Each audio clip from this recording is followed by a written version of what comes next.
estão me ouvindo? Amém? Vamos ficar de pé. O ato de ficar de pé já nos movimenta, né? Aprendemos isso ontem. Estar em movimento. E eu queria que você abrisse a sua Bíblia em Hebreus 10. A palavra de Deus, ela nos renova, ela nos impulsiona, ela nos restaura, ela nos comanda. E ela é uma verdade sobre nós, amém? Hebreus 10, no versículo 11, a partir do versículo 11. Quero ler com você.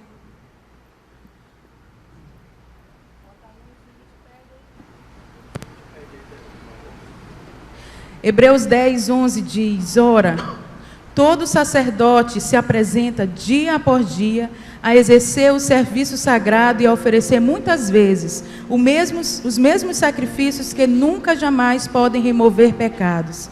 Jesus, porém, tendo oferecido para sempre o único sacrifício pelos pecados, assentou-se à destra de Deus, aguardando daí em diante até que os seus inimigos sejam postos por estrado dos seus pés. Porque com uma única oferta aperfeiçoou para sempre quantos estão sendo santificados. E disso nos dá testemunho também o Espírito Santo, porquanto após ter dito: esta é a aliança que eu farei com eles depois daqueles dias, diz o Senhor. Porém, em seu coração as minhas leis, e sobre a sua mente as escreverei. Fica até aí, ele fala no seu coração e na sua mente. E quando a palavra de Deus diz em Romanos que nós devemos oferecer ao Senhor um sacrifício de louvor, um sacrifício como um culto racional, é a nossa mente e coração. A nossa mente, ela decide e o nosso coração expressa. Diga isso: a nossa mente decide e o nosso coração expressa. O coração expressa a sua decisão, porque a mente, muitas vezes, ela vai querer te conduzir para um lugar de comodismo, mas o seu coração vai expressar aquilo que a sua alma deseja. E como o salmista diz: Senhor, a minha alma anseia por ti. E nessa palavra diz que o sacerdote muitas vezes tinha que ir até o tabernáculo para oferecer sacrifícios em prol do pecado do povo. Mas hoje nós somos santificados através de um sacrifício de um só. E o que é mais lindo, através desse sacrifício nós temos livre acesso à presença de Deus. Mas lá na frente, Hebreus ele fala: entre com ousadia no Santo dos Santos, entre com ousadia, porque o véu foi rasgado, hoje nós temos livre acesso à presença do Pai. Por isso nessa manhã, se desprenda de tudo que tem te aprisionado, para você ser livre. Seja livre nessa manhã. Coloque a sua vida diante do Senhor. Ele é digno. Ele tem algo novo para você. Creia nisso. Há um novo tempo. Estamos aqui para sermos esticados. Estamos aqui para sermos impulsionados. Nós estamos aqui para sermos transformados de glória em glória, dia após dia, na presença do Senhor. Se renda a Ele. Se renda a Ele nessa manhã. Antes de qualquer música, o Senhor quer o seu coração. Ele quer o seu coração nessa manhã. Se renda a Ele. Se entrega a Ele. Há um caminho para nós. Há um caminho a percorrer. Uma presença de Deus. Suba o monte.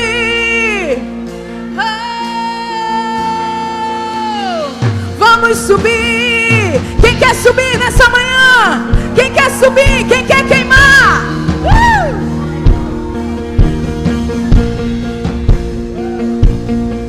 Nós te amamos, Deus.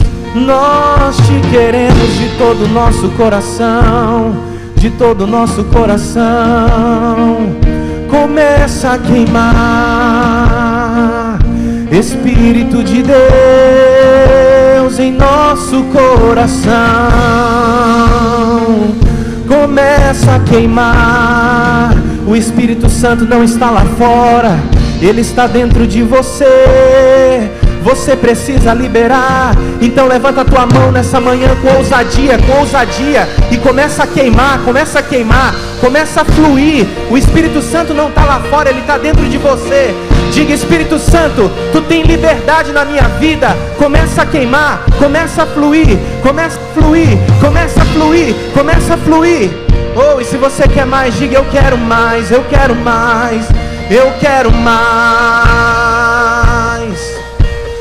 de Ti. Quantos querem mais da presença do Senhor nessa manhã? Diga: eu quero. Diga: eu estou pronto para viver tudo que Deus tem para mim. Você pode dar um glória a Deus bem forte, aplaudir o Senhor. Eu vou construir minha vida em Ti. Tu és Senhor, Tu és Senhor.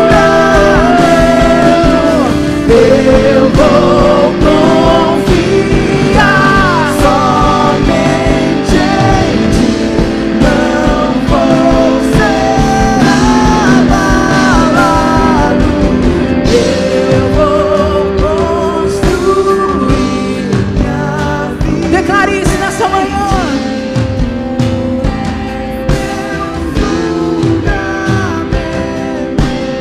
Eu vou confiar somente em Ti. Não vou ser abalado.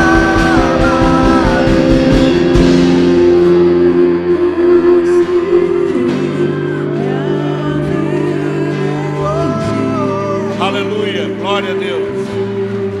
Aleluia, pode ser melhor, não?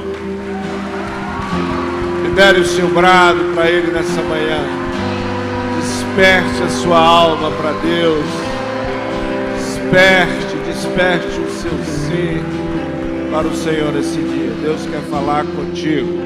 Você já falou com o seu vizinho da direita, da esquerda?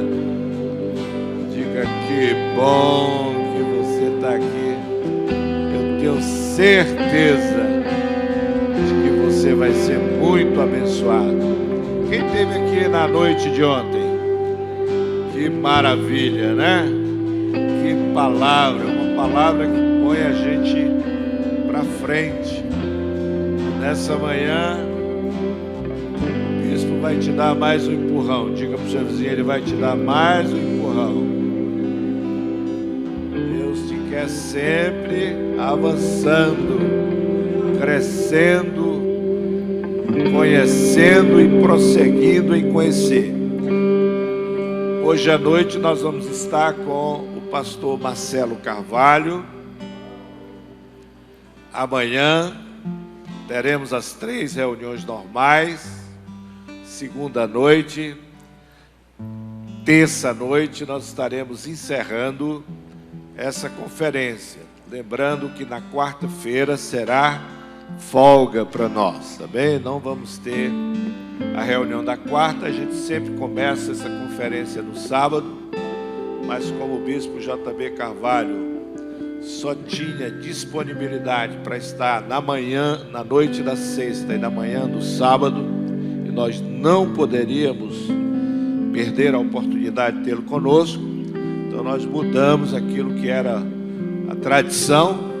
Iniciamos a nossa conferência ontem e por essa razão na quarta nós vamos estar de folga. Não haverá reunião na quarta-feira, mas nós temos hoje à noite, amanhã o dia todo, segunda noite e terça noite. Diga para o seu vizinho: aproveita. Amém? Aleluia. Vamos orar. Levante suas mãos. Pai, nós estamos aqui por Ti e para Ti. Tu és a razão, Senhor. Sem Ti, nada disso tem sentido algum. Então vem, Senhor, com graça. Vem com Teu poder. Ministra nessa manhã os nossos corações, de maneira que cresçamos, de maneira que sejamos acrescentados no verdadeiro e inabalável fundamento que é a tua palavra, Senhor. E no nome de Jesus, usa o teu filho nesta manhã com graça, com revelação, com autoridade, de maneira que em tudo, Senhor, o teu nome seja glorificado. E a igreja diga amém. Quero convidar o bispo J.B. Carvalho. Vamos receber o bispo com a salva de palmas.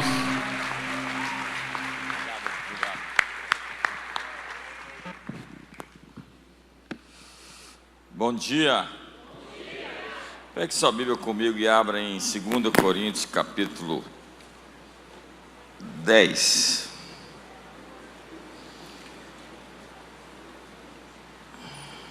Verso 3, 4, 5 e 6. Eu sei que agora tem alguns livros ali. Eu tenho esses 2 livros, Metanoia, que é o primeiro, que já é um best-seller, A Chave Está na Sua Mente. E o segundo, que é uma mentoria, uma espécie de programa de 21 dias de mudança de hábitos. Então, no final, você pode ali adquirir, se você assim o quiser.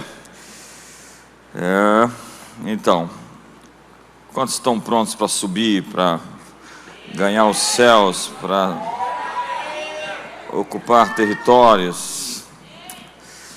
2 Coríntios capítulo 10, vamos ler as escrituras que diz: as armas da nossa milícia não são carnais, mas poderosas em Deus para a destruição de fortalezas, desfazendo sofismas e toda altivez que se exalta contra o conhecimento de Deus, levando cativo todo o pensamento à obediência de Cristo. Verso número 6.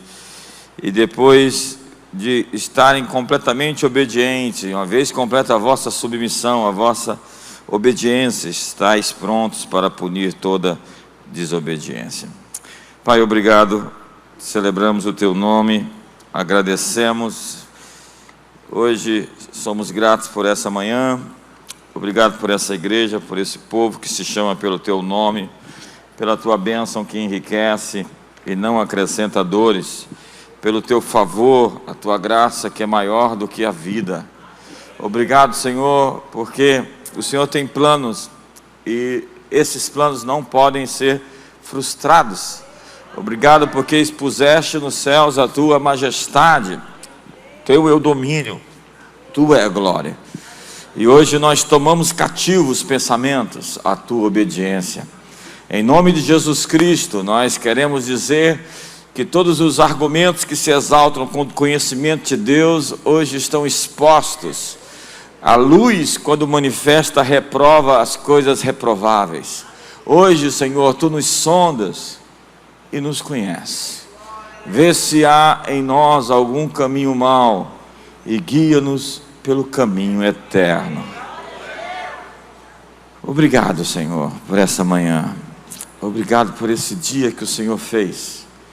E nele estamos alegres. Abraça a pessoa do seu lado.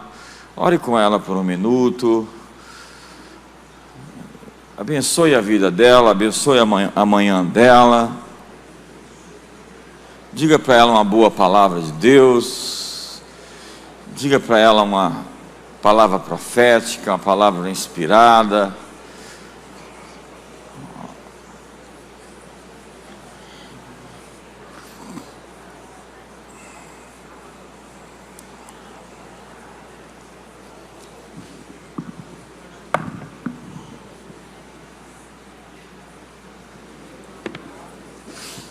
Então, quero agradecer ao pastor Joaquim, sua esposa Rose,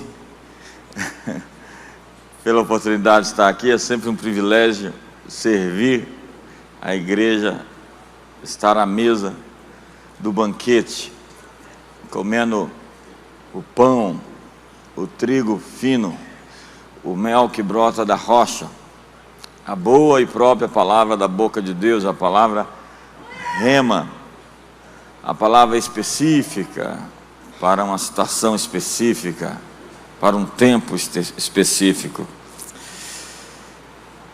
O texto que eu li é um texto muito potente, muito poderoso. Ele descreve a natureza da nossa guerra, da nossa batalha.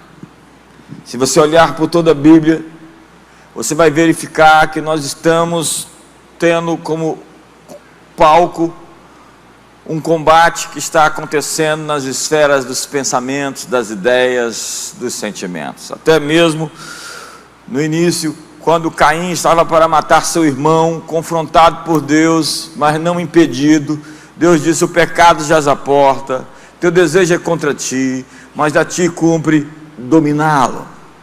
Deus lhe dá uma advertência, mas tampouco o impede de matar seu irmão. Deus está nos advertindo todo o tempo.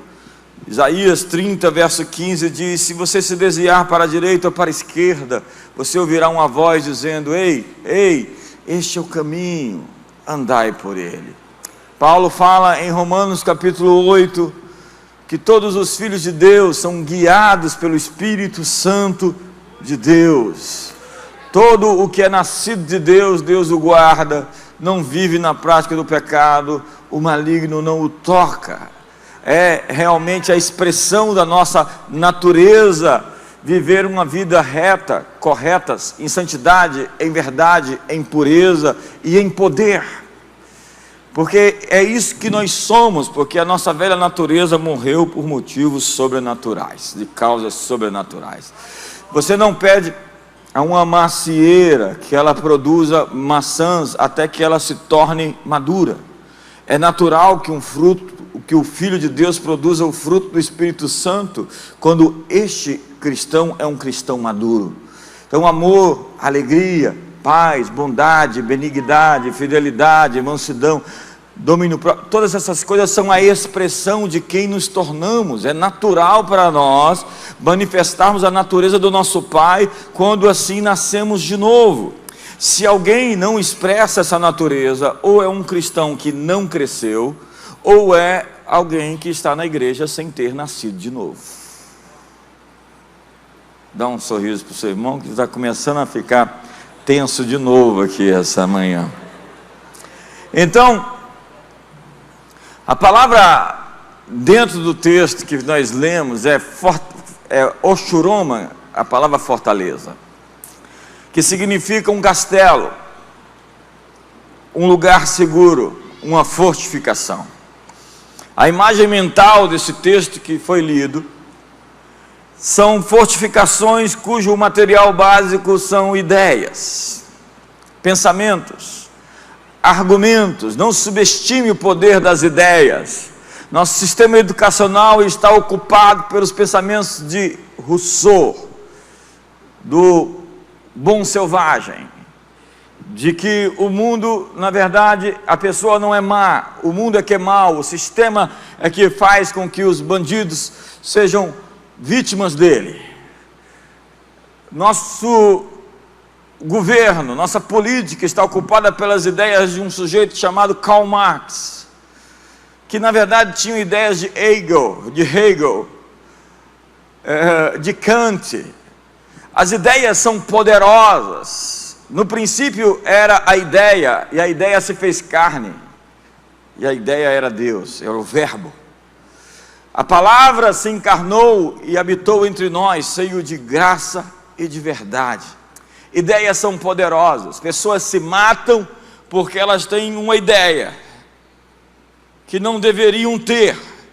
Pessoas, elas vivem economicamente limitadas porque lhes faltam ideias, ou porque elas têm uma ideia fatalista sobre a sua própria vida, de que elas foram feitas assim, de que elas nasceram assim, de que elas são desse jeito. Gabriela,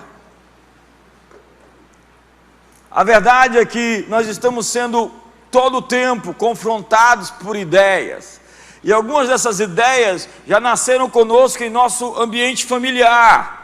Nós fomos educados, sistematizados, formatados, formulados. Estamos todo o tempo sendo encaixotados dentro de formas e fórmulas. Num universo newtoniano de leis fixas, incapaz de transcender, de ir além, de observar além do que se mostra à superfície. O inimigo, então, tem colocado em nossas mentes, nesse lugar seguro, essa fortificação, seus ovos de serpente, que são as suas ideias. Nosso trabalho é identificar esses pensamentos. Eu tenho um telefone, ele tem um iOS 13, que é o seu sistema operacional, e ele não funciona sem isso. Você tem um computador, e você não pode operá-lo se você não tiver um Windows, um sistema operacional que possa movê-lo. Mas por vezes, você vai ter que atualizar o seu firewall, o seu antivírus, o seu Norton, para que você não seja invadido no seu sistema e ocupado de maneira a ficar prejudicado na sua operação tecnológica. Da mesma forma, nós temos um sistema operacional dentro de nós e estamos sendo, assim, invadidos por cavalos de Troia. E essas ideias, esses bloqueios, têm nos limitado no nosso verdadeiro potencial de quem podemos ser. A minha ideia aqui essa manhã é passar um antivírus, é levantar os seus firewalls, seus muros de fogo, e identificar todos esses cavalos de Troia e colocá-los em quarentena. Nós precisamos identificar esses pensamentos que tentam nos controlar, nos manipular e nos prender dentro de esferas invisíveis. Entenda, por vezes as nossas grades são invisíveis, as nossas prisões, elas não são vistas com olhos humanos, mas elas estão lá, na esfera da nossa alma, que opera como que um software, e o nosso cérebro como um hardware.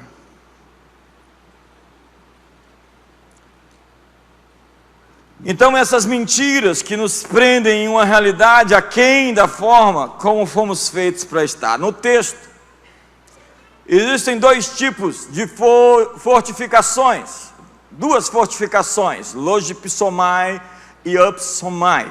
É a expressão logismos, logipsoma e upsoma. A primeira é traduzida por sofismas, que significa a conta, o cálculo, a matemática. Temos aqui então uma lógica quadrada, limitada, formatada, que nos prende a um esquema. Já viu pessoas com a mente totalmente rígida?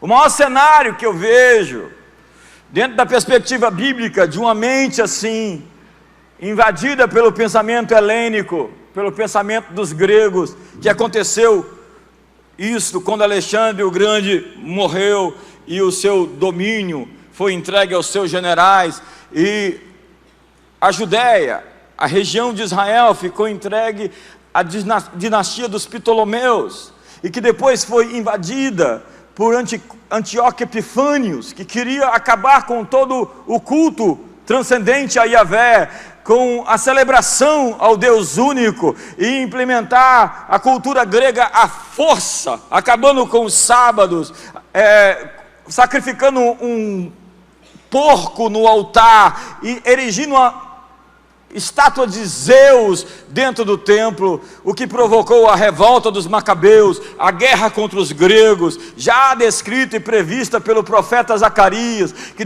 dizia que haveria guerra entre os gregos e entre os judeus, entre os filhos de Sião e os filhos da Grécia. Mas nós estamos falando de duas mentalidades, duas formas de se pensar, de se refletir, de se ver o mundo. De maneira cartesiana, limitada, cultuando a razão, os pensamentos. Eu estava lá em Genebra, pastor, e o templo que outrora foi a igreja de João Calvino, estava com colunas de mármore pentélico em sua base, em sua estrutura, e a prefeitura colocou o profeta Jeremias chorando, virado para a fachada da igreja. E eu perguntei por que a prefeitura colocou o profeta chorando. Entenda que a reforma foi um movimento de transformação que tocou o mundo inteiro. Nós somos alcançados aqui. Mas o que aconteceu 50 anos, 100 anos depois da reforma, é que a igreja se tornou um culto à razão, se tornou uma celebração ao pensamento, à teologia, à reflexão teológica, à introspecção. Então começaram a cultuar a doutrina, ao invés de cultuar o Deus da doutrina. E o que aconteceu é que o templo, a Catedral de Saint-Pierre, a igreja de João Calvino, se tornou um templo iluminista. Você sabe que a máxima do iluminismo era uma adoração à ciência. O próprio Auguste Comte, eles viram uma imagem a Deus da ciência dentro da Catedral de Notre Dame. Então, para ser menos técnico hoje, eu quero lhe dizer que por vezes o inimigo está tentando nos propor ter uma espiritualidade simplesmente racional. E ontem eu falei que a sua racionalidade no culto é a sua expressão física de adoração, de manifestação, de linguagem corporal. Mas o texto continua em Romanos 12, dizendo no verso 2: e não vos conformeis com esse mundo, mas transformai-vos pela renovação das vossas mentes, para experimentar qual seja a boa, agradável e perfeita vontade de Deus. Para experimentar a vontade de Deus, nós precisamos sair do ambiente simplesmente físico, tangível e palpável, e transcender, acreditar. Quando Israel foi invadido, existe uma história que eu conto nesse livro, pelo pensamento dos gregos, você vai ver esse sistema, essa forma de pensar, essa lógica, dentro do pensamento dos fariseus, dos saduceus. Nicodemos, que era um dos chefes, um dos líderes de Israel, procura Jesus de noite. Ele não queria ser visto com Jesus de dia, então ele diz o que? Mestre, bom mestre. Não, ele não disse isso. A verdade é que ele procura Jesus, e Jesus lhe dá uma sentença, direto, franco, aberto, objetivo. Ei, você é religioso. Ei, você tem histórico da religião. Ei, você tem pais religiosos. Ei, você vem de um sistema milenar de adoração. Mas eu quero te dizer que você tem que nascer de novo. E Nicodemos fala assim: como eu posso voltar ao ventre da minha mãe e ela me conceber outra vez? E Jesus disse: enfiaram a tua cabeça dentro da terra, Nicodemos. Nicodemos, você tem que entender que o que nasce da carne é carne, o que nasce do espírito é espírito. O vento sopra, não sabe de onde vem, nem para onde vai. Você, sendo mestre em Israel, deveria saber dessas coisas, porque se eu vos falo de coisas terrenas e você não entende, imagine se eu vos falasse das celestiais. Nicodemos, apesar de ser um mestre em Israel, é obtuso, é enviesado, pensa dentro de um quadrado. Quantos aqui já tiraram foto 3x4 para carteira de identidade? Quantos se sentiram oprimidos na foto? Agora não é mais assim, agora é mais fácil, a gente fica mais descolado. Eu sou muito livre, acredite. Então eu não gosto dessa coisa que me faz prisioneiro. Eu fui feito para a liberdade Cristo nos fez, não para a libertinagem, é claro. Mas eu estou falando que existem pessoas que pensam sobre esquemas, sobre lógicas. O pensamento de Judas, de que aquele dinheiro gasto para derramar, para ungir o corpo de Jesus, podia ter sido dado para os pobres, porque aquele óleo derramado sobre Jesus, porque foi derramado sobre Jesus, vai faltar alguma coisa para alguém. Alguém que pensa, eu estou comendo uma boa refeição, alguém vai morrer de fome por conta disso. Nós compramos aqui, sei lá, gastamos tanto no templo, numa edificação, por conta disso os pobres ficaram sem dinheiro. É um jogo de soma zero, que acredita, porque eu ganhei, alguém perdeu. Mas o Deus criador dos céus e da terra é El Shaddai. Ele fez os quasares, as supernovas, os buracos negros. Ele é o criador que multiplicou 5 pães e 2 peixes, alimentou 5.000. Depois pegou 7 pães e alguns peixinhos e alimentou 4.000. A lógica foi quebrada, o sistema foi rompido. Com 5 pães e 2 peixes alimentam 5.000, sobram 12 cestos. Com 7 pães e alguns peixinhos alimentam 4.000 e sobram 7 cestos. Com mais ele alimentou menos, com menos ele alimentou mais. Para dizer a você, saia dessa matemática newtoniana, restrita, quadrada, formatada, porque os meus pensamentos não são os seus pensamentos. Assim como os céus são mais altos do que a terra, assim são os meus pensamentos. Lógicas, maneiras de pensar quadradas. Eu voltar ao vento, olha onde é que enfiar a cabeça desse sujeito. Olha a maneira que ele resolveu sistematizar suas crenças, totalmente enviesado. E é incrível, porque por vezes é isso que faz a teologia na cabeça de alguns. Eles até transcendiam, eles até se moviam no espírito, eles até eram capazes de adorar e entrar no santíssimo lugar, mas depois começaram a racionalizar tudo. E o homem natural não consegue entender as coisas do Espírito Santo, porque eles são loucura. Mas eu vim aqui lhe dizer que a loucura de Deus é mais sábia do que os homens, e a fraqueza de Deus é mais forte do que todos nós juntos. O Evangelho é loucura para os que se perdem, mas poder de Deus para a salvação de todo aquele que crê. Paulo sobe a colina de Marte. Eu estive lá, fui expulso lá do Paternon, e ele começa a pregar para os estoicos e para os epicureus. Grave o nome desses filósofos: Zenão, do estoicismo, Epícoro, dos epicureus. E Paulo começa a falar de uma maneira extremamente eloquente, didática, inteligente, uma homilética perfeita. Os estudiosos dizem que ele fez o melhor sermão da vida dele. Quem se converteu? Não são boas mensagens que fazem as pessoas se converter. Não é por força, nem por violência, é pelo meu espírito, diz o Senhor. Paulo sai frustrado de Atenas, vai para Corinto e começa a descrever toda aquela situação de que a minha fé não se baseou, a nossa confiança não se baseia em palavras persuasivas de sabedoria humana, mas na demonstração do Espírito e do poder de Deus. Porque onde está o sábio, onde está o escriba, onde está o inquiridor desse século? Porque Deus tornou louca a sabedoria dos homens. E Ele está falando dos gregos, Ele está falando da lógica, Ele está falando da maiêutica, Ele está falando da dialética, Ele está falando de todos esses raciocínios. Porque no período interbíblico, entre o Antigo e o Novo Testamento, surge Platão, Aristóteles, Epicuro e Zenão, naquilo que ficou conhecido como o helenismo. Pensar como grego, viver como grego. E por vezes nós estamos pensando como pagãos e nos dizemos cristãos.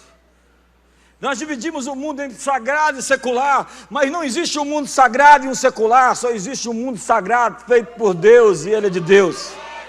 Não existe 1 centímetro quadrado desse planeta que Deus não possa chamar de seu.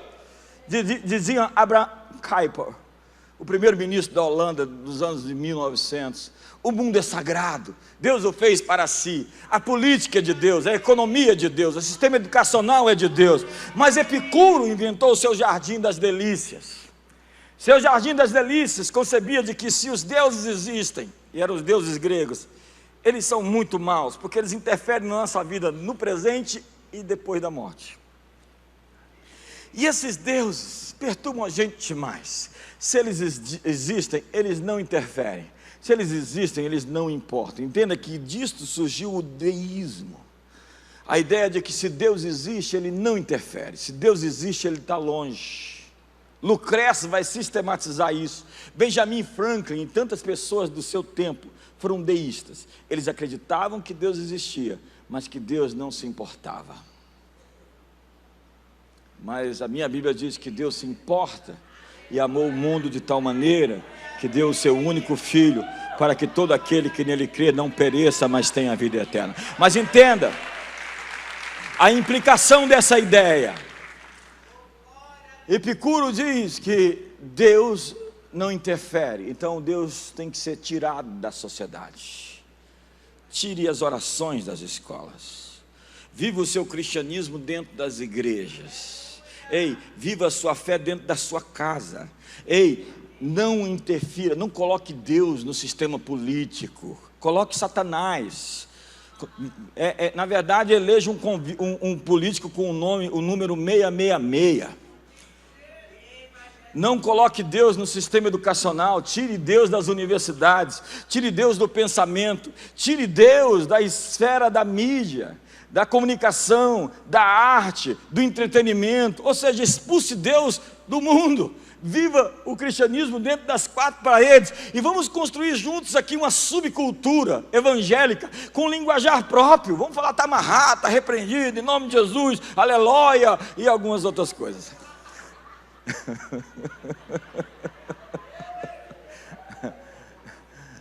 Eu estou chegando no meu ponto ainda, estou construindo.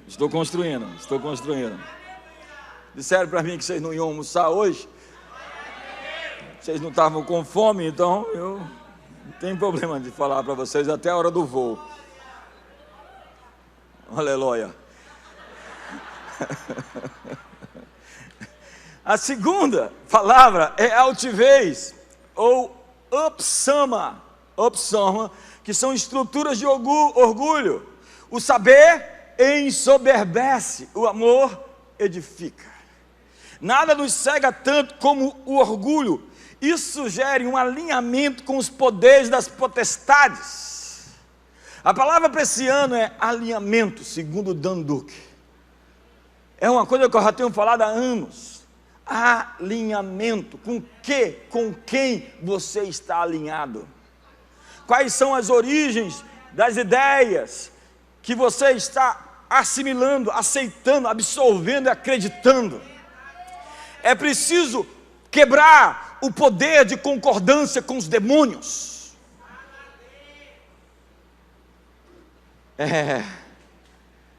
A palavra anjo é a palavra malak no hebraico. É a palavra angelos no grego, que significa mensageiro. Nem todo pensamento que você tem é seu. Quantos aqui já tiveram uma ligação de telefone que uma pessoa entrou, interferiu? Isso acontece ainda? A gente diz lá em Brasília, tem boi na linha. Entenda que algumas conversas que você está tendo com você mesmo, tem boi na linha. Tem um mensageiro. Anjos trazem informações. E por vezes, muitos dos seus pensamentos são ideias que foram projetadas dentro da sua mente, a fim de te fazer crer que essas ideias são suas. Seres de informação, isso são os demônios. E eles trazem ideias para você mastigar. O ladrão veio matar, roubar e destruir. A palavra veio significa uma permissão, uma concessão. É como se você dissesse, sim, vamos conversar. Todo o nosso drama, toda a nossa tragédia, toda a saga da humanidade foi prejudicada com uma conversa com a serpente. Há muitos de nós que estão conversando com as serpentes. Às vezes, pastor Joaquim, alguém chega para mim e fala, eu quero me separar da minha mulher. E eu pergunto, com que serpente você estava conversando?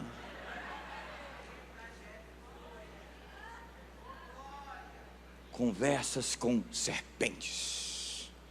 Doutrinas de demônios. Tem boi na linha. Às vezes vem assim flashes inteiros, como que um filme passando. Você começa a ver as coisas dando errado, e você chega no final e acaba com tudo dá no pior estado que poderia dar. Olha para mim, quando você imagina o seu futuro ruim e terrível, você imaginou um futuro onde Deus não está. Mas eu vim aqui lhe informar que Deus já está lá, dizendo: venham meus filhos, eu estou preparando o seu lugar, eu estou treinando você para o que você precisa ter.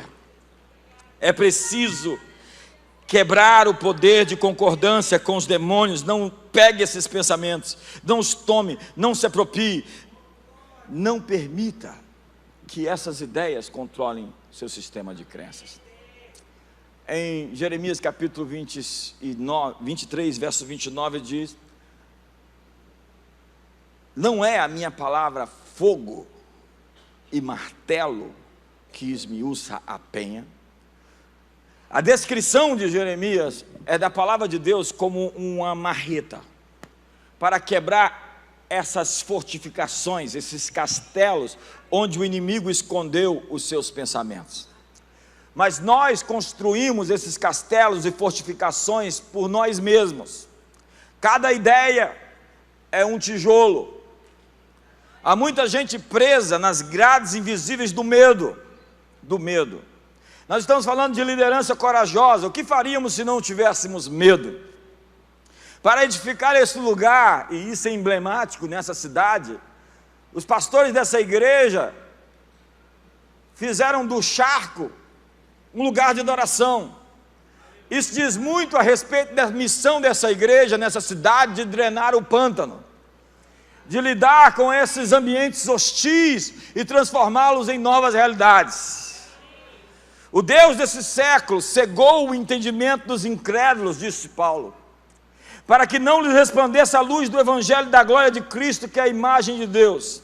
A palavra cegou, diga comigo, cegou, é a palavra tufos, que significa névoa, assim como uma neblina que embota e escurece a mente.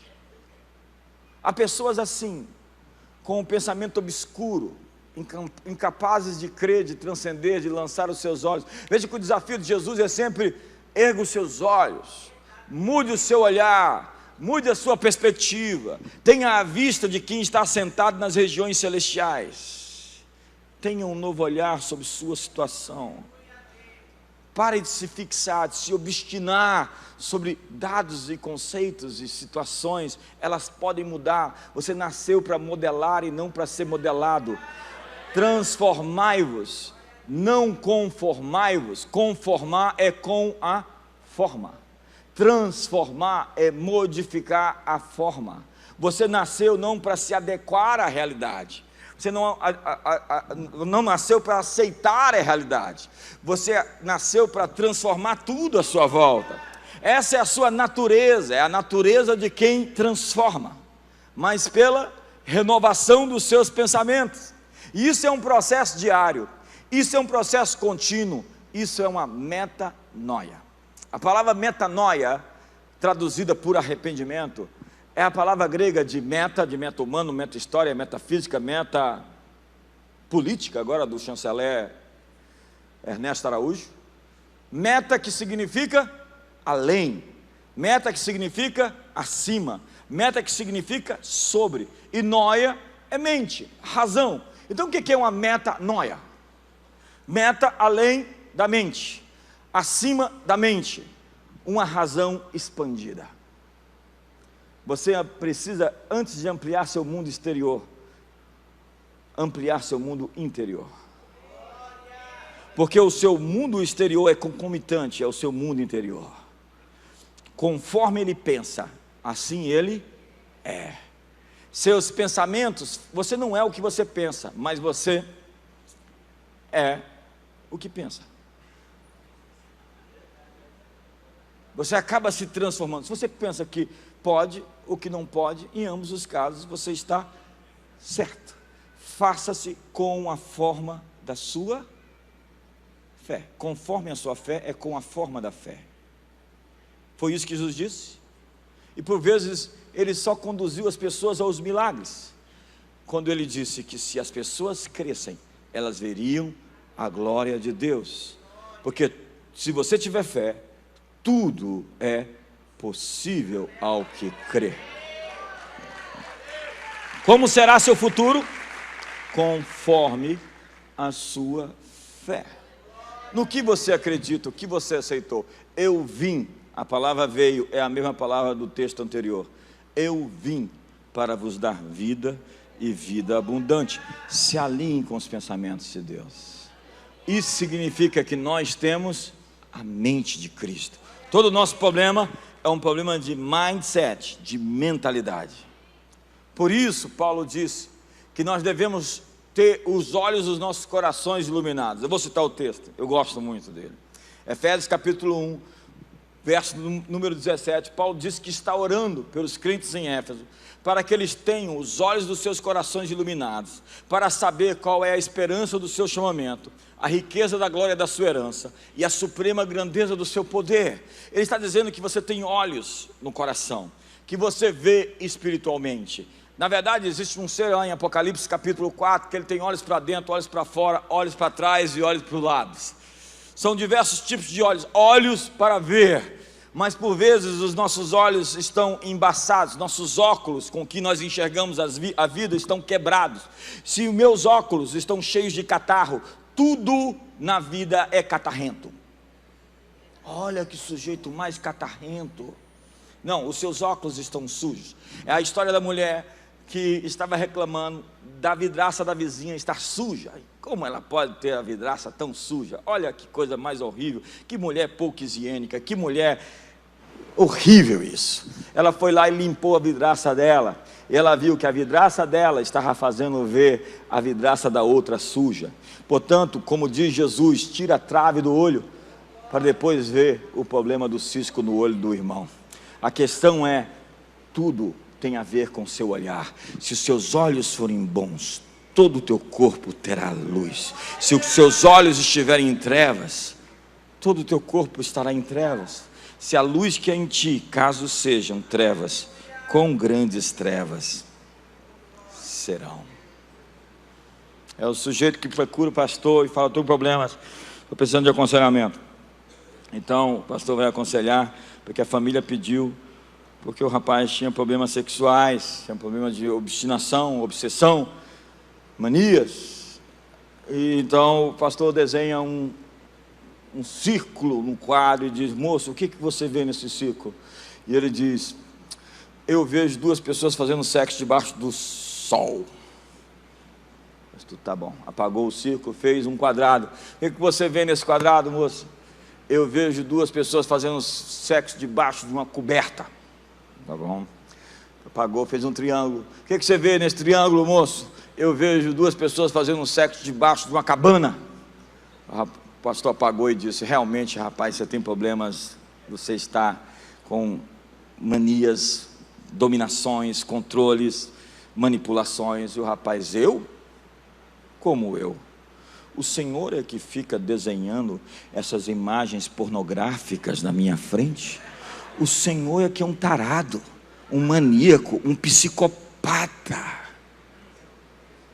Se os seus olhos forem bons, todo o teu corpo terá luz. Porque você não vê com os olhos, você vê com o córtex pré-frontal, visual. E isso se transforma em dados, em informações. Entenda que o povo estava para entrar na terra prometida. E tudo que eles viram era de conformidade com o que Moisés tinha descrito. Moisés disse, a terra mana leite e mel, uma terra de romeiras, de videiras, de oliveiras, uma terra em que vocês comerão o fruto e se alegrarão, em que vocês cavarão e descobrirão o cobre. E quando eles entraram na terra, 12 espias, 10 deles vieram com um diagnóstico. Eles disseram, a terra é boa, é tudo aquilo que Moisés disse, mas tem gigantes poderosos. E aqueles gigantes nos veem como gafanhotos, e aos nossos próprios olhos, nós somos como gafanhotos. Eles nos veem como gafanhotos, e nós nos vemos como gafanhotos. Quem disse para eles que os gigantes os viam como gafanhotos. Porventura eles fizeram alguma pesquisa de opinião entre os gigantes. Vamos passar aqui uma pesquisa, o Ibope, tudo contaminado, tudo distorcido. Vamos passar aqui o Datafolha para saber qual é a opinião dos gigantes sobre nós. Não, eles não tinham a mensuração, eles não tinham estatística, eles não tinham a amostra que pudesse fazer uma pesquisa da opinião dos gigantes sobre o povo de Israel. Eles não eram aquilo que pensavam que eram, nem tampouco aquilo que os outros pensavam que eram. Eles acabam se tornando aquilo que eles pensavam que os outros estão pensando que eles eram. Diga isso para o seu irmão. Às vezes você não é aquilo que você pensa que é, nem aquilo que os outros estão pensando que você é. Às vezes você acaba se tornando aquilo que você está pensando que os outros estão pensando que você é. Fala para o seu irmão. É o sujeito que chega: pastor, você não falou comigo, o senhor está pensando isso de mim. Eu falei: nunca pensei isso de você em toda a minha vida. Quem falou isso para você é a sua rejeição, é a sua carência. Você se rejeita tanto que você manda mensagens para os outros te rejeitarem. Você manda mensagens invisíveis: ei, não gosto de mim porque eu não gosto de mim. Mas quando você ama e está de bem com você, você transmite às pessoas a ideia confortável de que as pessoas estão livres para te amar. Então você está de bem com você, então você irradia felicidade, e as pessoas se aproximam de você e se sentem bem ao seu lado, porque você está bem com você. Então eu tenho que casar, eu tenho que casar, eu tenho que casar porque eu estou infeliz, eu estou infeliz. Não se case porque está infeliz. Se case porque você está bem consigo, porque você vai casar e por vezes vai ficar mais infeliz se você for o motivo da infelicidade. Se eu pegar alguém que não sabe cantar bem sozinho e colocá-lo para cantar bem com alguém que sabe cantar bem, uma pessoa desafinada vai desafinar o coro. Então você não faz um bom solo, aprenda a cantar bem para depois fazer um bom dueto. É isso que Paulo diz, que a mulher solteira pode se preparar profissionalmente, emocionalmente, em todas as suas estruturas, para depois se casar. Seu tempo de solidão, de solteirice, é um tempo de preparação. Rapaz, se prepare, trabalhe. Jacó trabalhou 7 anos por uma, 7 anos pela outra. Tem gente que quer chegar e casar com as nossas filhas e não trabalhou 14 anos. Me dá a sua carteira de trabalho para ver se você pode namorar nossas filhas na igreja. Agora tem um negócio de adolescente querendo namorar. Quantos anos trabalhou para casar?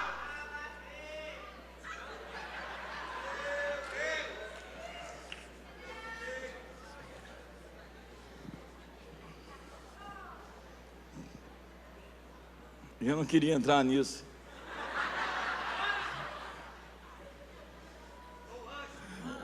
E aprenda, homem, a entender sua mulher.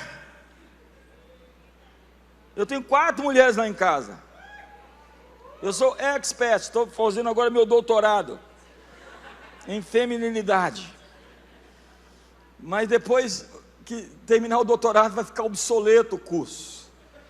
Porque mulheres são incríveis, elas são muito engraçadas. Eu vou fazer casamento, eu falo: aprenda a rir da sua esposa. Primeira lição para ser feliz: não leve ela a sério. Mulheres são muito engraçadas. Elas chegam uma para a outra e falam: vamos no banheiro comigo. Imagina o pastor Joaquim: vamos no banheiro comigo. Acabou a amizade. Não tem mais relacionamento. Mas elas não fazem, não chamam só a outra para ir no banheiro, não. Elas fazem célula, grupo pequeno. Aqui como é que chama? Fazem terapia, cura interior. Entram estranhas e saem amigas. Olha, minha amiga. Mulheres têm uma parte aqui no cérebro super, hiper desenvolvidas. Elas aprenderam a falar. Elas falam e elas conversam, pensam conversando. O homem se fecha na caverna, fica ali até esperar uma resposta para os seus problemas. Ela se abre para poder trazer respostas aos seus problemas. É a história do sujeito que disse: eu estou há 6 meses sem falar com a minha mulher porque eu não quero interrompê-la. Sabe por que Deus fez o homem primeiro? Porque ele não queria palpite.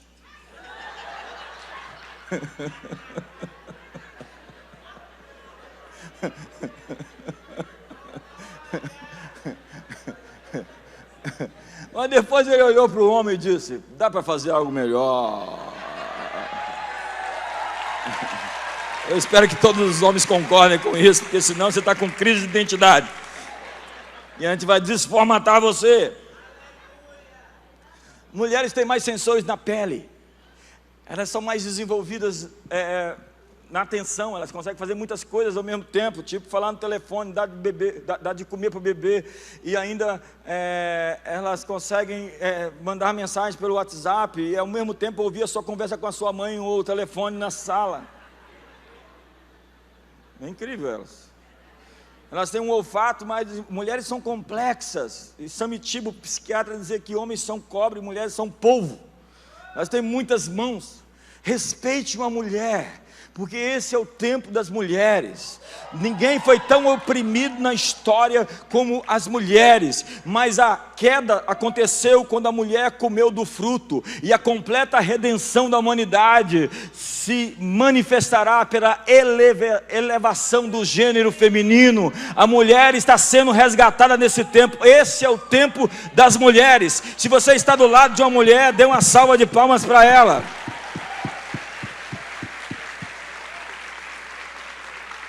Não havia nenhum apóstolo entre os 12 discípulos, mas depois que Jesus morreu e ressuscitou, um novo mundo foi inaugurado, onde as mulheres pregaram a ressurreição para os apóstolos.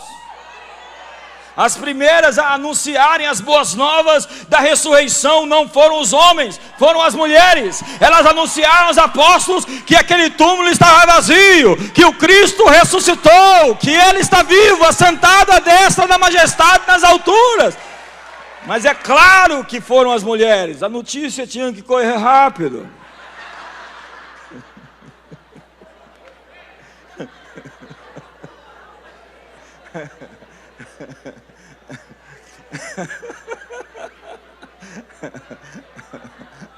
Havia uma urgência de se pregar a boa nova. Entenda que isso é ser elástico. É conseguir rir de você, dos seus defeitos, rir dos seus problemas. Você sabe qual é a saúde de um casamento? É quando um homem consegue sorrir para sua mulher. Quando eu vejo um homem sorrindo despretensiosamente, largamente, desarmado para sua esposa, eu digo: está tudo bem. Está tudo bem. Agora, quando eu encontro aquele sujeito do lado da mulher assim, tipo, eu falo: oh meu Deus do céu, vai dar ruim. Porque está sobrando. Todas as vezes que eu vejo sobrando, sabe quando falta cabelo aqui, sobra aqui? É a lei da compensação. Tem que compensar de alguma forma. O que falta em algum lugar está sobrando. E quando sobra santidade na vida do sujeito, espera. Todo mundo está rindo e fazendo piada, e o sujeito está assim bravo, porque está todo mundo rindo, porque ele é infeliz, não pode ver ninguém feliz. Então ele chega para aquele ambiente de alegria e fala: vigia, irmão.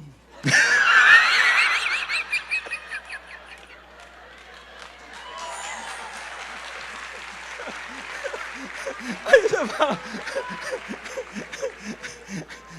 está sobrando, está sobrando. O telefone vai tocar. Lá na igreja eu falo: o telefone vai tocar. E é a mulher que vai falar. O homem não vai falar. É a mulher que vai se abrir. E ela vai dizer que ele só tem a capa. Que ela quer mudar para a igreja. Porque na igreja o cara é diferente do que ele é na vida comum em casa. Na igreja ele se transforma.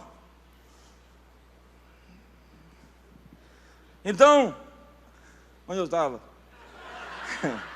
Nós desenvolvemos padrões rígidos, gente com mentalidade rígida. Ela é obstinada. Saul era um obstinado, não conseguia ter jogo de cintura, sempre estava tudo dentro de um esquema que tem que ser obedecido, de regras, simplesmente regras e regras. Eu não sou contra princípios, porque quando você quebra um princípio, você se quebra. Nós estamos aqui, nós temos nesse planeta uma tal da lei da gravidade. Se você botar o pé aqui, você cai. Assim são pecados em todas as esferas morais. Se você tiver sexo antes do casamento, você cai, você se machuca, você se quebra. Deus não fez princípios ali na Bíblia para dizer eu sou caprichoso e quero que você me obedeça porque eu quero. Não, Deus diz eu te fiz assim. Existe um manual de funcionamento, como você funciona. Sabe esse microfone? Ele tem um manual. Eu acho que eu não posso enfiar ele aqui dentro dessa água. Vamos ver? Por quê? Porque ele não funciona nessas condições. Pecado é a palavra que diz, você vai dar defeito se pecar. Tem gente cheia de defeito, porque foi lá, quebrou o nariz, quebrou a cara. Pecado não é uma palavra moral, é uma palavra que simplesmente explica a você, que você foi feito em determinadas condições, e se você quebrar aquele princípio, quem cava uma cova, nela cairá, quem transpassa um muro, uma cobra o morderá. Ai, está mordendo, está doendo. Por quê? Transpassou um limite. Uma das palavras sobre pecado é transpassar um limite. Quando você transpassa esse limite, você se fere. Mas esse não é o meu assunto. Então, essas pessoas adquirem uma lógica, um viés, uma viseira, uma perspectiva fechada da realidade, ou ainda pior, um engano no qual se baseia a vida. Eu gosto do que diz Bill Johnson: se existe uma área da sua vida que você não tem esperança, você está sob a influência de um demônio, de um engano. Qualquer área da sua vida em que você não tem esperança, o diabo enganou você. Nós somos prisioneiros da esperança. Nós estamos presos pela esperança. Nós não temos opção senão acreditar, senão crer. Nós estamos crendo. A palavra esperança, dentro de uma linguagem, é como que curva. Você sabe o que é ter esperança? É dizer, apesar de tudo que eu estou vivendo, tem uma curva ali. Ei, você pode estar vivendo algo que você não está gostando. Eu vim de Brasília para te dizer que Deus tem uma curva na sua vida financeira.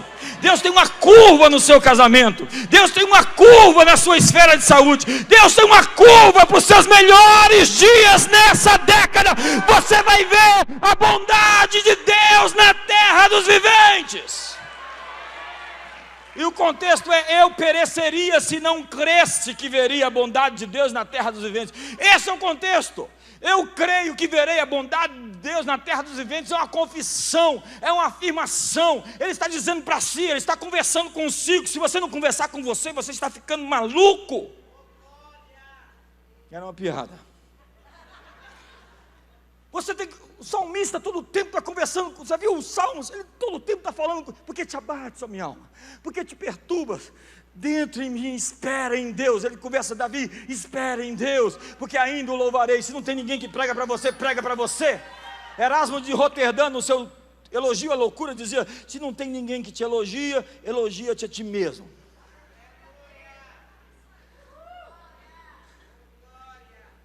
Então ele está tendo, ele diz no Salmo, que salmo que é, gente? É tanto salmo. 116.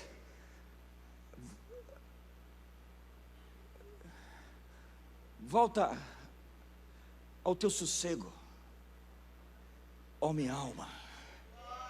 Volta ao teu sossego. Ele está dizendo: sossega, JB. Descansa, JB. Porque Deus, o nosso Deus, te tem feito muito bem. Obrigado. Às vezes você tem que falar: sossega, fica quieto, aquietai-vos e sabei que eu sou Deus, sou exaltado sobre as nações. Ele faz cessar as guerras até os confins dos mares. Bramam nações, reinos se abalam, mas há um rio cujas correntes alegram a cidade de Deus. Deus está no meio dela, jamais será abalada. Deus a alegrará desde a madrugada. A madrugada é quando a noite está sendo substituída pelo dia. O choro dura uma noite. De manhã chegará as boas notícias. O choro dura uma noite. De manhã virá a alegria. Então sorria para o seu futuro aí. Porque Deus vai converter todas as coisas ruins conjuntamente para o bem daqueles que o amam. Pensa uma coisa ruim, diga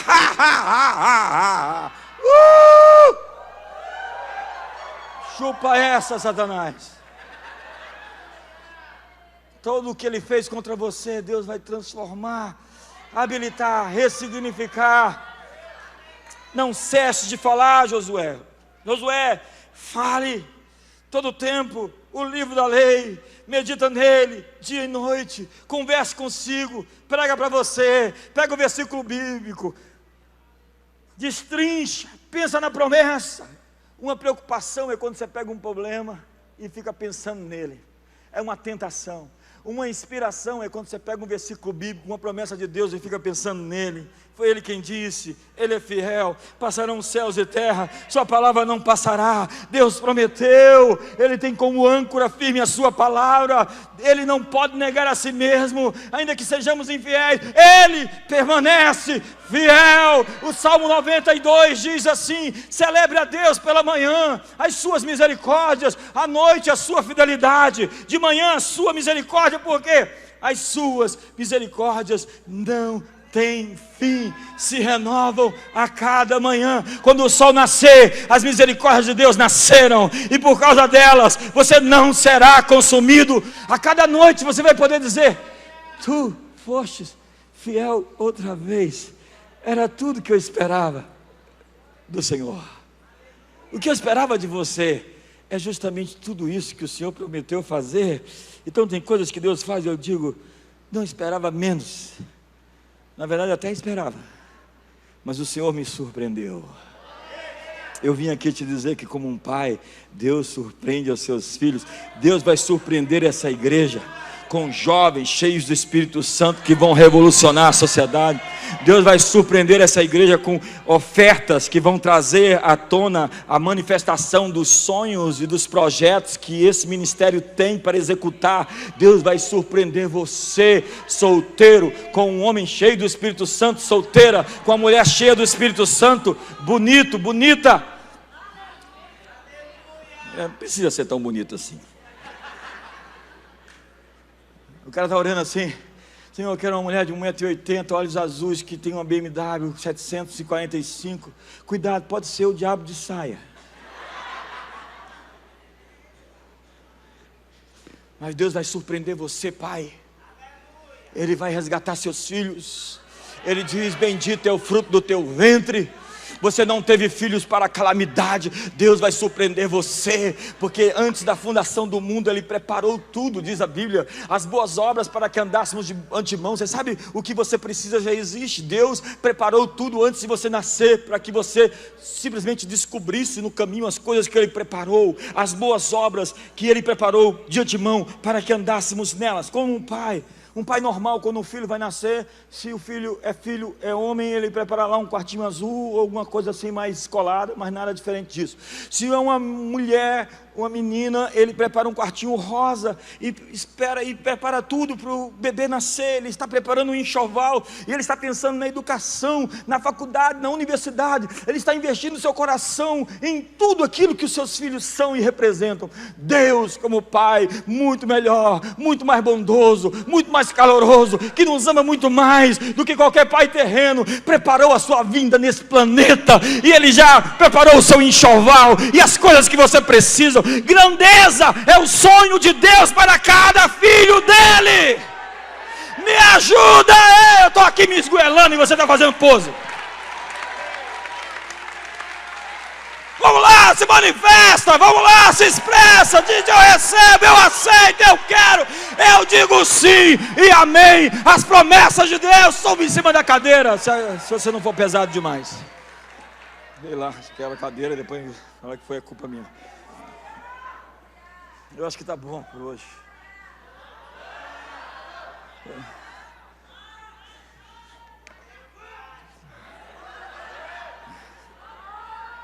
Mentalidade rígida. É a pessoa que já chega assim, programada. Ela pensou em fazer aquilo, ela chega lá e só vê aquilo, não vê mais nada. Ela não analisa contextos. Então você chega e olha tudo. Mentalidade rígida é isso, e pronto, e ponto final, e acabou. Você sabe o que diz em Mindset, a nova psicologia do sucesso? A doutora, professora em psicologia da Universidade de Stanford, Carol Dweck. O mindset fixo é a pessoa que acredita que as habilidades e a inteligência que ela tem são imutáveis.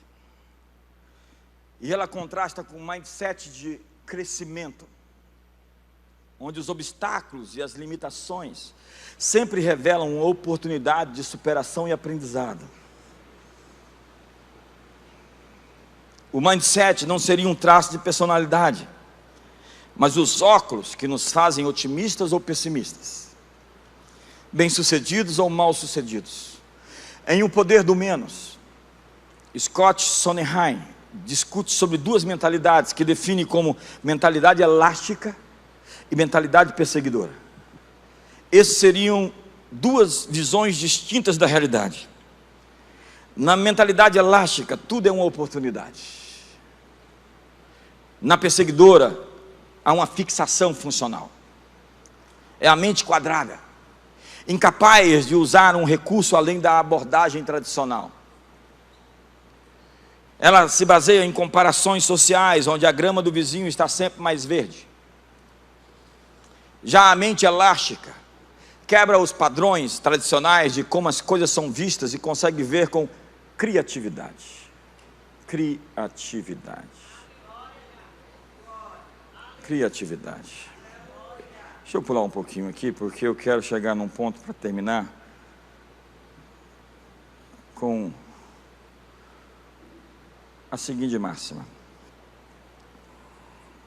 mesmo que você tenha edificado castelos, fortificações, casamatas, cabeças de ponte, onde os enganos do diabo, seus ninhos de serpente moram, tijolos por tijolos, imaginações e histórias, você pode reprogramar sua mente.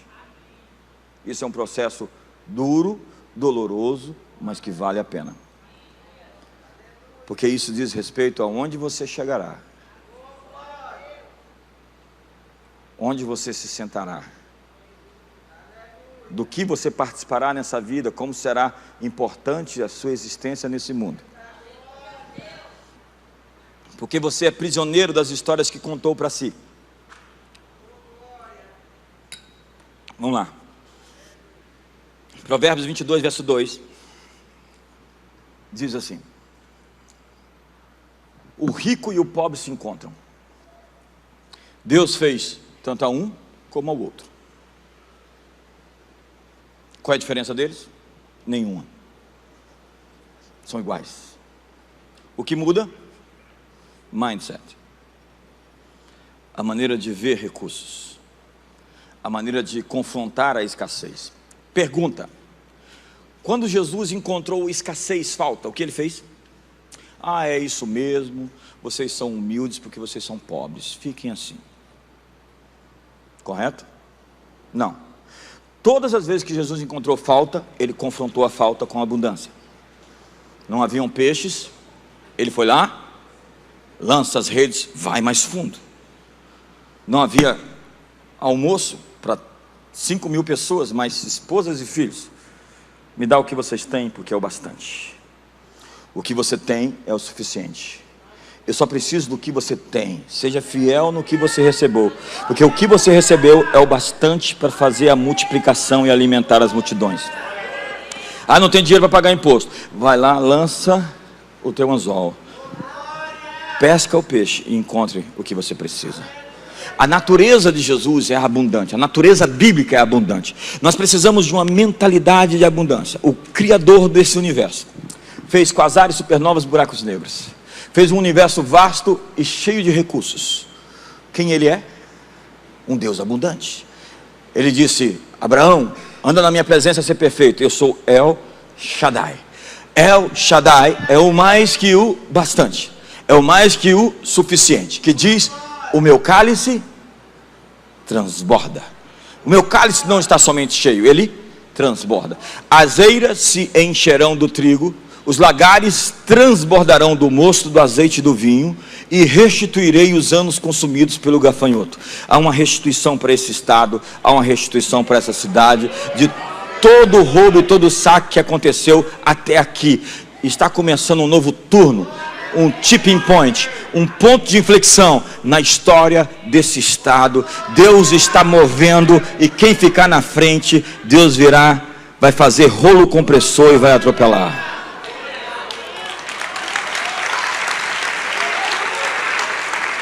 Então, mas, entenda, Deus ungiu um rei, Saul. Só que ele tinha uma mentalidade populista, ele precisava da aprovação das pessoas.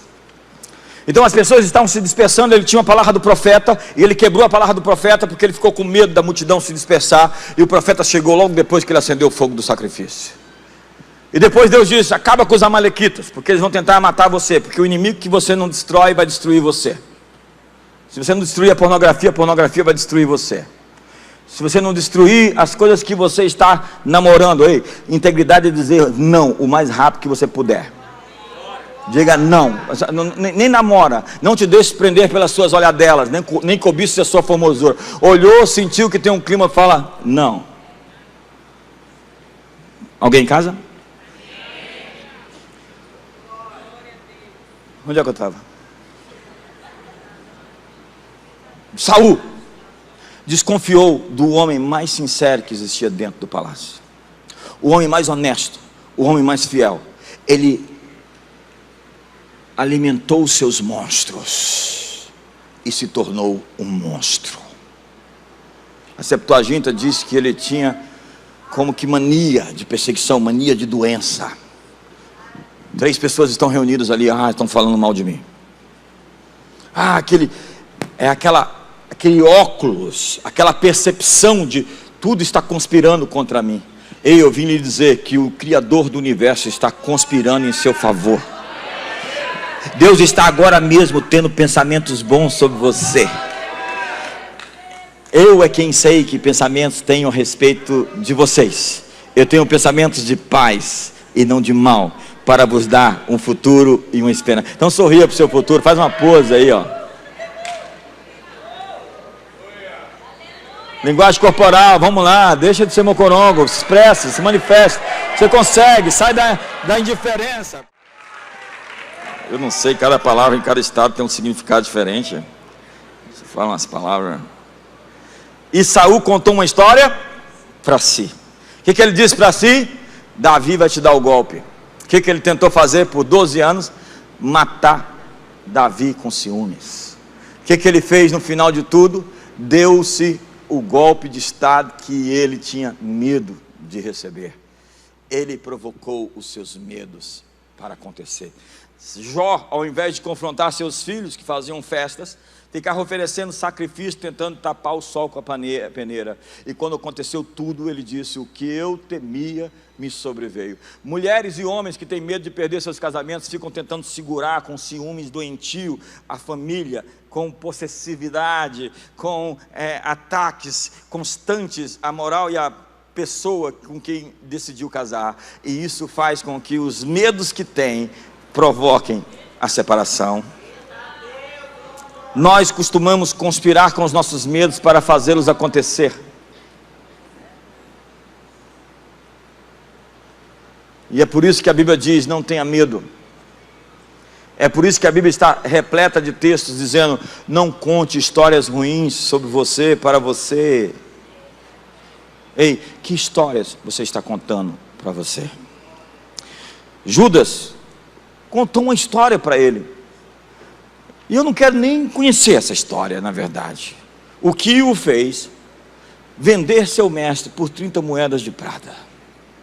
Há tantas especulações sobre. De que ele queria uma revolução, de que na verdade ele gostava era de dinheiro mesmo. Mas enfim, que histórias Judas contou para ele? Lúcifer contou uma história para si. Ele disse para si: subirei acima das estrelas de Deus, e lá estabelecerei meu trono. É alguém que fala assim: vou contar uma história para mim, vou dividir a igreja e vou abrir uma outra. E às vezes leva um texto, é emblemático.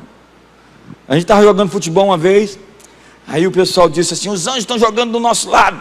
Aí o outro lado respondeu: só um terço.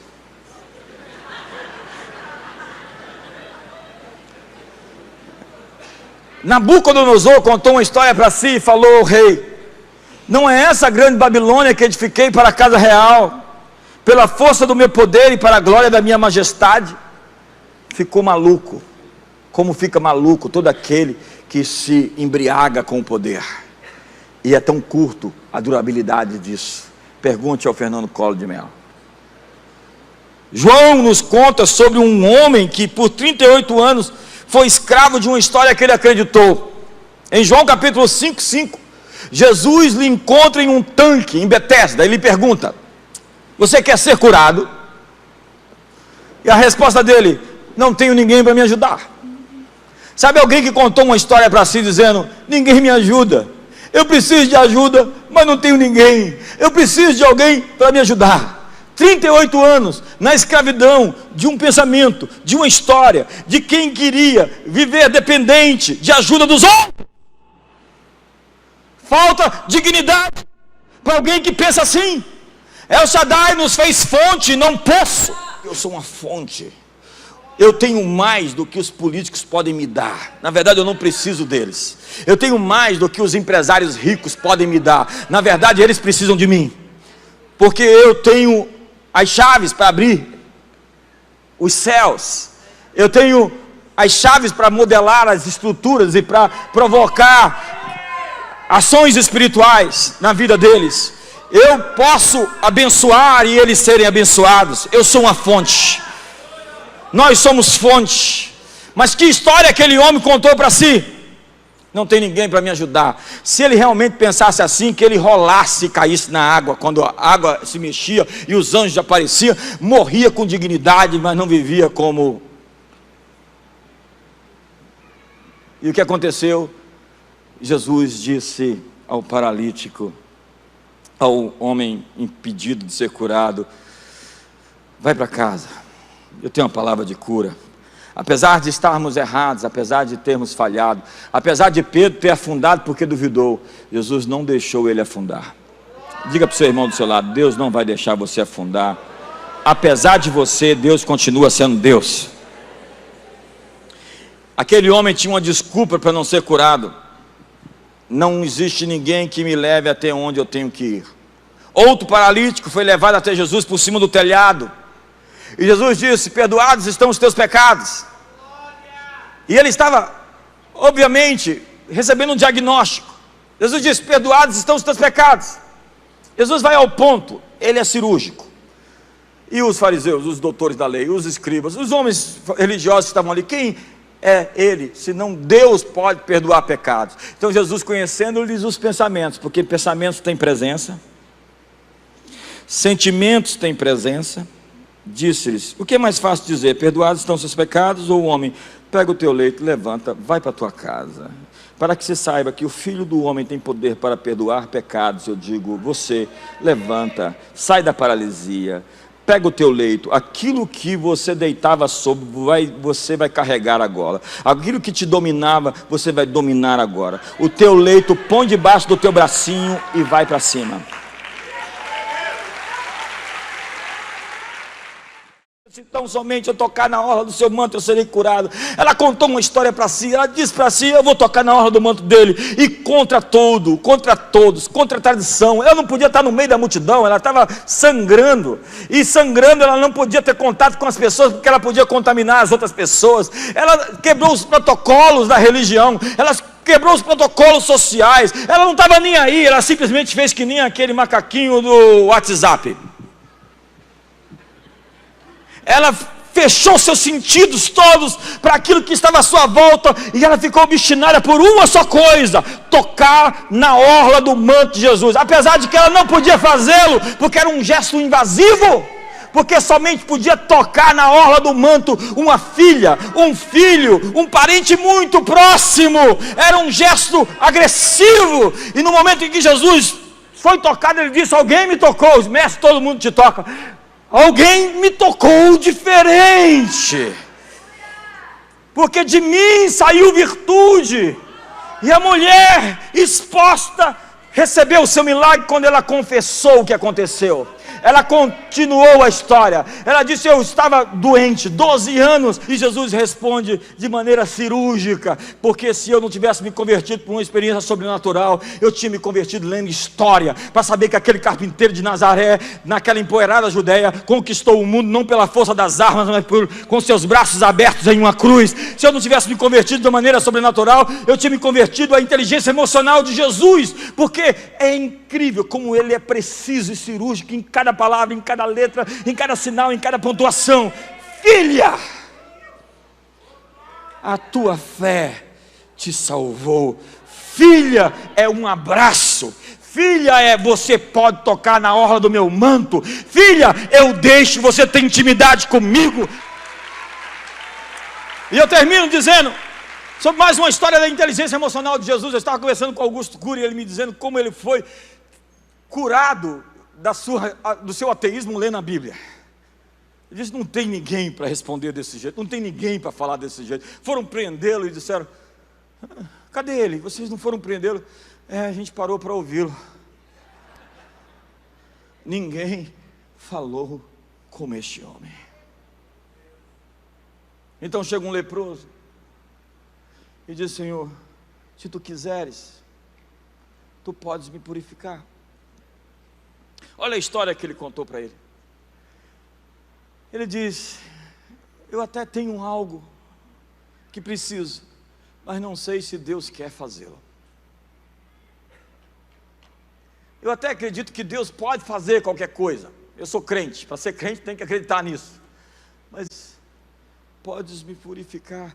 Imagina um homem que por 5 anos, uma década, não teve um toque, um abraço, um beijo, uma expressão de carinho de ninguém, porque era um leproso, e quando chegava a dizer: leproso, leproso, todo mundo se afastava e já corria. Imagina alguém que a presença dele trazia pânico: há um leproso, leproso. Então Jesus se aproximou bem perto e disse: filho, quero. E o tocou. Ser limpo.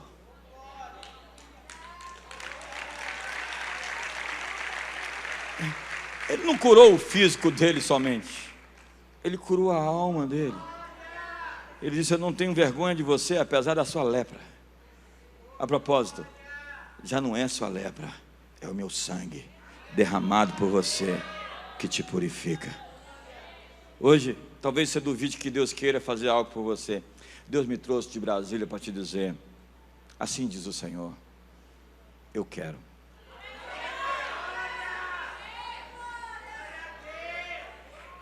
Eu quero. Eu quero te tirar da dívida. Eu quero que você pague as suas contas no dia, antes do dia. Eu quero que você tenha mais do que você precisa para ajudar aqueles que não precisam. Eu quero que o seu cálice transborde para encher aqueles cálices vazios. Eu quero que o seu casamento dê certo para que ele profetize para 1000 casamentos, que existe felicidade em casamentos. Eu quero que seus filhos sejam fortes e saudáveis, que eles sejam curados, sejam redimidos, sejam transformados. Eu quero abençoar São Luís do Maranhão. Eu quero abençoar a igreja Angelim em São Luís do Maranhão. Eu quero abençoar o Brasil. Eu quero transformá-lo como um farol que brilha para o mundo e torná-lo um celeiro de apóstolos que eu vou enviar para o mundo inteiro. Eu quero. Deus está dizendo: eu quero. Ei, pense em algo que você precisa. Eu quero. Eu quero. Ele disse: se você estiver em mim, as minhas palavras em você, você vai pedir o que você quiser e vos será feito. Você sabe o que ele fez? Ele te deu um cheque assinado. Se ele chegou para Salomão e disse: pede o que você quer, Salomão, então me dá sabedoria para guiar esse povo. Ele deu uma folha em branco para Salomão escrever o que ele queria. Pois à igreja ele deu um talão de cheques inteiro. Se estiveres em mim, as minhas palavras em você, pedireis o que quiserdes e vos será feito. Pai, hoje, essa manhã, há tantas pessoas aqui em curso de mover para uma próxima fase das suas vidas, nessa década. Essa igreja está entrando dentro de uma esfera de influência política, econômica, nesse estado. Uma transição para um governo, uma liderança, para falar aos ouvidos daqueles que governam, para se sentar na mesa das pessoas onde as decisões são tomadas, para, como Daniel, como José, ou como Esther, ou como Neemias, ter acesso e influência sobre decisões importantes. Essa igreja, Senhor, está entrando numa esfera de ampliar-se para fora das quatro paredes, sendo também igreja sobre os montes, igreja apostólica. Obrigado pela vida do pastor Joaquim e sua esposa Margarete Rose. Obrigado pelos seus filhos, por todos esses líderes que vieram aqui, têm fome, eles querem mais. E a tua palavra diz que quem tem fome e sede será farto. Dá-lhes, Senhor, equipa-os. Eu sinto essa manhã que Deus está equipando, dando ferramentas. Ele está passando em revista as tropas de guerra. Eu sinto que Ele está te dando uma espada, que é uma palavra afiada, uma palavra pronta. Ele está te dando um escudo, Ele está te dando um capacete que se chama salvação. Ele está colocando sobre você um turbante que se chama justiça, calçados de preparação do Evangelho da Paz. Ele está te dando proteção, e Ele está entrando na sua casa. Levante suas mãos para o seu lar. Ele está entrando no seu casamento, Ele está entrando nas suas dispensas. Ele não tem somente o bastante para você chegar lá e às vezes comprar no limite, tirando do carrinho do supermercado as coisas porque você não aguenta pagar. Há um extra do Pai, há uma provisão, há uma nova porção. O salmista diz: o Senhor é a minha porção. E se você crê, você vai entrar num novo nível de autoridade financeira. Se você crê, você vai romper os limites da falta e da escassez. Se você crê, você vai mudar o seu olhar, como você vê as coisas, vai amplificar seus territórios, vai transbordar para a direita e para a esquerda, vai estender o todo da sua morada, vai fixar bem as suas estacas. Deus está mudando a sua mentalidade. Os meus pensamentos são os teus pensamentos, quando você tem a mente de Cristo. Então Ele vai multiplicar seus 5 pães e 2 peixes. Ele vai trazer provisão e sustento e mantimento e abundância para aqueles que o clamam, que clamam a Ele. Conforme diz o Salmo 34, bem nenhum falta àqueles que o buscam. Levante as suas mãos. Filhos e filhas santas de Deus, consagradas, dedicadas. Assim diz o Senhor: eu vou fazer separação entre os que me servem e os que não me servem, entre os que me buscam e os que não me buscam. Buscar-me-eis e me achareis quando me buscardes de todo o vosso coração. Deus está à disposição e chamando você, convidando você para mais perto, para mais próximo, para um tempo de consagração especial, onde você vai achá-lo em um novo nível. Deus está transformando realidades. Ele está quebrando os grilhões, as cadeias, e trazendo um novo tempo, uma nova história, uma meta-história, uma metanoia. Em nome de Jesus. Adore o Senhor, glorifique seu nome. Te adorarei. Estás aqui, mudando destinos. Te adorarei, te adorarei. Estás aqui, operando milagres. Te adorarei, te adorarei. Estás aqui, transformando nossas vidas. Te adorarei, te adorarei. Queridos, o bispo J.B. Carvalho vai estar lá fora. Restam poucos livros. Você adquiriu ontem, está com ele aqui. Ele vai lá pacientemente autografar o seu livro. Já está conosco o pastor Marcelo Carvalho. Nós estamos só nos Carvalhos de Justiça, né? Esse é o retiro dos Carvalhos de Justiça. E hoje à noite ele vai estar conosco e vai completar essa conferência. Deus de milagres, Deus de promessas, caminho no deserto, luz na escuridão, meu Deus, esse é quem tu és. Meu Deus é Deus de milagres, Deus de promessas, caminho no deserto, luz na escuridão, meu Deus, esse é quem tu és. O meu Deus é Deus de milagres, Deus de promessas, caminho no deserto, luz na escuridão, meu Deus, esse é quem tu és. Meu Deus é Deus de milagres, Deus de promessas, caminho no deserto, luz na escuridão, meu Deus, esse é quem tu és. Esse é quem tu és. Esse é quem tu és. Esse é quem tu és. Esse é quem tu és. Esse é quem tu és. Esse é quem tu és. Esse é quem tu és. Esse é quem tu és. Meu Deus é Deus de milagres, Deus de promessas, caminho no deserto, luz na escuridão, meu Deus, esse é quem tu és. Meu Deus é Deus de milagres, Deus de promessas, caminho no deserto, luz na escuridão, meu Deus, esse é quem tu és.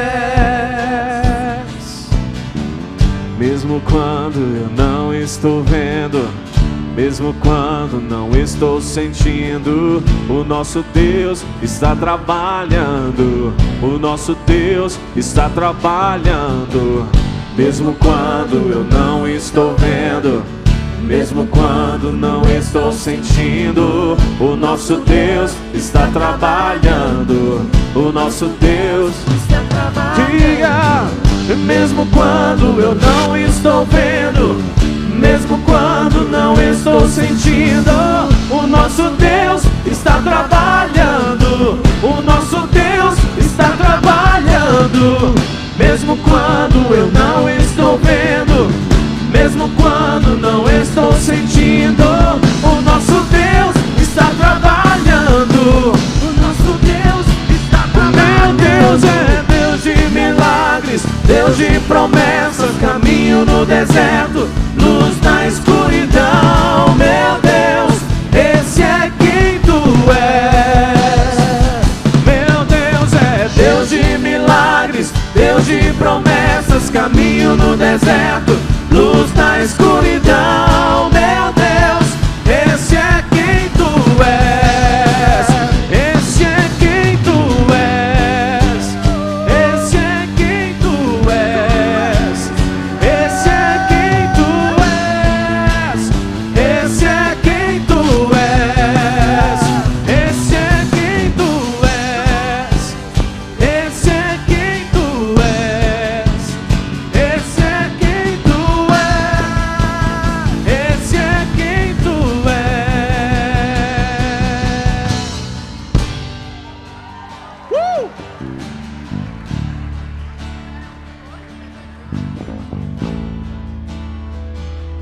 Deus abençoe.